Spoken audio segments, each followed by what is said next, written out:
अगला मेथड है dehydration of alcohols. अब डिहाइड्रेशन वर्ड से है, डिहाइड्रेशन क्या होता है कि किसी चीज से वाटर का रिमूव होना।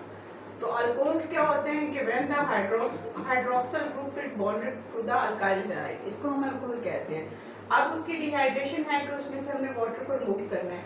अब इस कार्बन के साथ OH अटैच है तो उसकी नेबरिंग, जैसे हाइड्रोजन में किया उसकी नेबरिंग कार्बन से हमने मसलन इसको मैं हाइड्रोजन को ऐसे लिख सकती हूँ, तो यहाँ से एलिमिनेशन ऑफ वाटर होगा। इसके दो सब मेथड्स हैं। पहला ये मेथड जो मैं आपको पढ़ा रही हूँ, dehydration of the alcohol in presence of a catalyst, aluminium oxide 340 to 450 degree C पे इसकी डिहाइड्रेशन होती है and then it will be change into a alkenes. ये आपके पास और उसके साथ क्या बन गया, साइड प्रोडक्ट जो है वाटर बन गया है। ये एक जनरल कैटालिटिक मेथड है। जो कॉमनली डिहाइड्रेशन की जाती है, प्रेपरेशंस की जाती हैं अल्कोहल से एल्कीन्स की, वो presence of sulphuric acid P4 और 10 के डिफरेंट कैटलिस्ट आपकी उसमें बुक में लिखे हुए हैं। कंसंट्रेटेड सल्फ्यूरिक एसिड है, इसमें डिफरेंट परसेंटेजेस इसके लेते हैं और इसमें फास्फोरिक एसिड भी ऐसा रिएजेंट हम यूज करते हैं। इनकी प्रेजेंस में जो है प्रोडक्ट हमें एल्कीन मिलता है, तो ज़्यादा जो रिएजेंट यूज होता है वो कंसंट्रेट सल्फ्यूरिक एसिड होता है।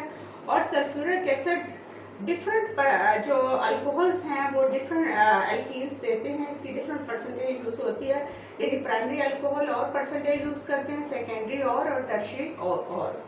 अब प्राइमरी अल्कोहल के लिए जो इसकी परसेंटेज यूज होती है, अब सबसे पहली बात ये है कि आपके पास कि what is the primary alcohol. When OH group is bonded to a terminal carbon, a carbon at least bonded one alkyl group, that is called the primary carbon, and to which alcohol is bonded, that is called the primary alcohol. अब primary alcohol को हम sulphuric acid जो इसमें लेते हैं 75% H2SO4 लेते हैं और इसका जो टेम्परेचर है वो 140 से 170 डिग्री सी है।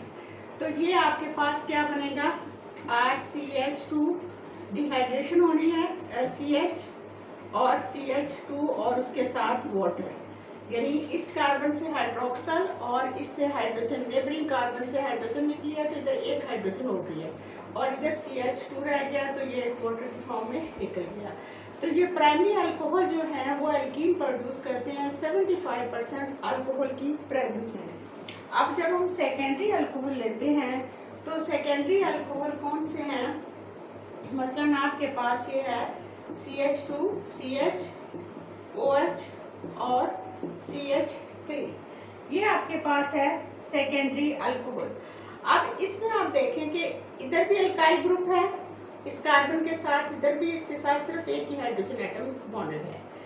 इस कार्बन को which is at least bonded only one hydrogen atom, that is called the secondary carbon, and to which hydroxyl group is attached, that is called the secondary alcohol.